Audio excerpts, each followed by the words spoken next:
Hi South Shores, my name is Anna. I work in the youth ministry here, and I will be reading Micah 6:8 today. He has told you, O man, what is good. And what does the Lord require of you but to do justice and to love kindness and to walk humbly with your God? So out of all things, this verse made me think of the election.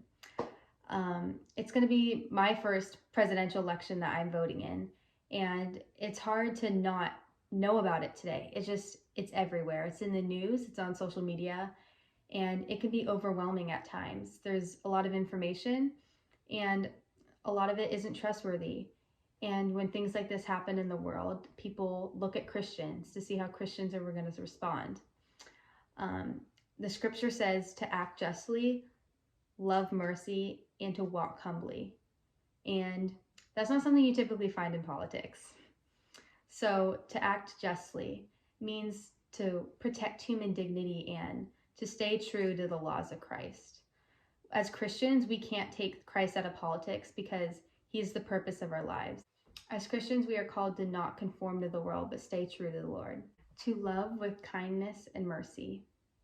So to me, this would mean to show compassion to those who disagree with you. I'm sure they have a reason behind what they believe, at least I hope so. And Jesus approached people and met them where they're at to see their point of views. Our country is so divided right now, and as Christians, we need to be the ones to love first.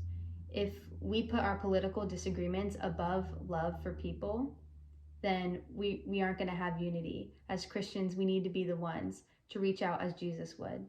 And to walk humbly. To walk humbly is to remove pride, to take a posture of humility and to serve others.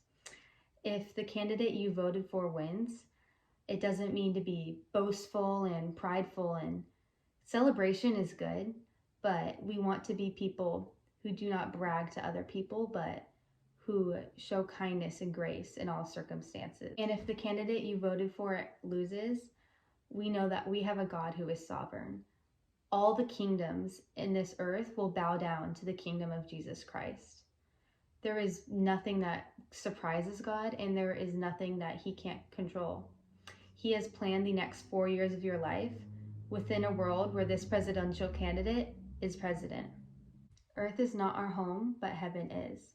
Let it be apparent leading up to the election and after that we serve justice, we love with kindness and mercy, and that we walk with humility.